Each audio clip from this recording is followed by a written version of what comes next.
equal to B equal to P, Q. என்ன கண்ணு meaning? ஏங்கிற செட்டும் அதே ரெண்டு எலமெண்ட் தான், பிங்கிற செட்டும் அதே ரெண்டு எலமெண்ட் தான். ஓகேவா? அப்போ ஏ ஈக்குவல் டு நாம தனித்தனியாக எழுதிக்கலாம். அதே செட். ஓகே, இப்போ என்னெல்லாம் கண்டுபிடிக்கலாம்? ஏ கிராஸ் பி கண்டுபிடிக்கலாமா? அடுத்தது ஏ கிராஸ் ஏ கண்டுபிடிக்கலாம். அடுத்தது பி கிராஸ் ஏ கண்டுபிடிக்கலாம். ஓகே, இப்போ நாம் இந்த ஃபிகர் போடாமல் அப்படியே செட்டில் இருந்தே போடலாம். ஏ கிராஸ் பி, அப்போ ஏல ஃபர்ஸ்ட் எலமெண்ட் எடுத்து ஒரு எலமெண்ட் கூடயும் பேர் பண்ணணும் இல்லையா? அப்போ ஃபர்ஸ்ட் எலமெண்ட் மட்டும் எடுத்துக்கலாமா? செகண்ட் எலமெண்ட் என்ன பண்ணலாம்?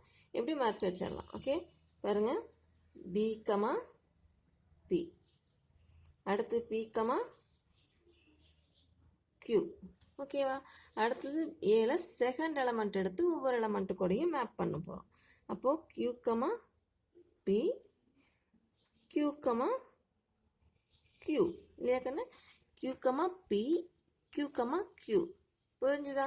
ஓகே, இப்போ நீங்கள் ஏ இன்ட்டு ஏ, அப்போது இது ஏன்னு எடுத்துக்கலாம். இந்த பிங்கிற செட்டுன்னு சொல்லலாம், ஏன்னு எடுத்துக்கலாம். ரெண்டு செட்டும் ஒரே மாதிரி தான் இருக்குது. ஸோ ஏ கிராஸ் ஏவும் என்ன எலமெண்ட் தான் கண்ணு வரும்? அது ஏ எலமெண்ட் தான் வரும் இல்லையா கண்ணு? அப்படியே எழுதிக்கலாம். P comma P, P comma Q, Q comma P, Q comma Q. அடுத்து பாருங்க, பி கிராஸ் ஏ, அதுவும் அதே தான் கண்ணு வரும். ஏன்னா அது ரெண்டு செட்டும் ஒரே மாதிரி தான் இருக்குது. இப்படி திருப்பி போட்டாலும் அப்படி திருப்பி போட்டாலும் அதே தான் கிடைக்கும். அப்போ அதுவும் P comma P, P comma Q, Q comma P, Q comma Q. Okay, அவ்வளோதான். அடுத்து தேர்ட் சம் பார்க்கலாமா?